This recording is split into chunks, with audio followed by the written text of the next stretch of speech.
একদিন এক দুষ্টু শিকারী একটা খরগোশের পিছু তাড়া করে বন্দুক নিয়ে। খরগোশটি দৌড়াতে দৌড়াতে একটি খাদের সামনে পৌঁছালো।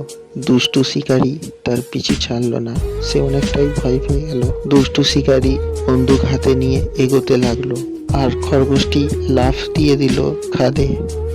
দুষ্টু শিকারী খরগোশটিকে নিশানা করে একটি গুলি মারলো। এরপর একদিন ওই জঙ্গলে পুলিশ এলো আর দুষ্টু শিকারীকে তাড়া করলো।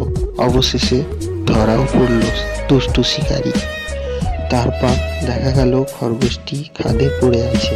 একদল হরিণ খরগোশটিকে দেখতে পেল আর একটি বাচ্চা হরিণ খরগোশটির দিকে এগিয়ে এলো। খরগোশটির জ্ঞান ফেরানোর জন্য বাচ্চা হরিণটি অনেক চেষ্টা করলো। খরগোশটির না জ্ঞান ফেরায় বাচ্চা হরিণটি একটা ঠেলা গাড়ি করে তাকে নিয়ে গেল। অবশেষে বাচ্চা হরিণটি খরগোশটিকে সুস্থ করলো। তারা দুজন খুব কাছের প্রিয় বন্ধু হয়ে গেল। বাচ্চা হরিণটি খরগোশটিকে খুব ভালোবাসে, তাই তার জন্য খাবার সঞ্চয় করে আনতো সে। খরগোশটিও হরিণটিকে অনেক ভালোবেসে ফেলেছে। তারা একে অপরকে ছেড়ে থাকতে পারে না।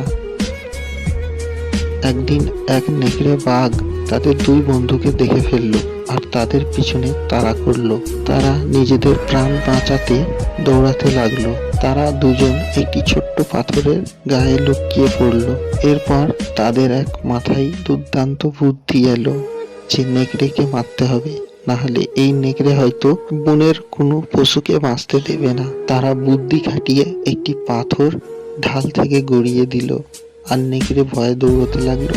নেকড়ে মারা গেল আর তারা দুই বন্ধু মিলে জঙ্গলে বসবাস করতে রইল।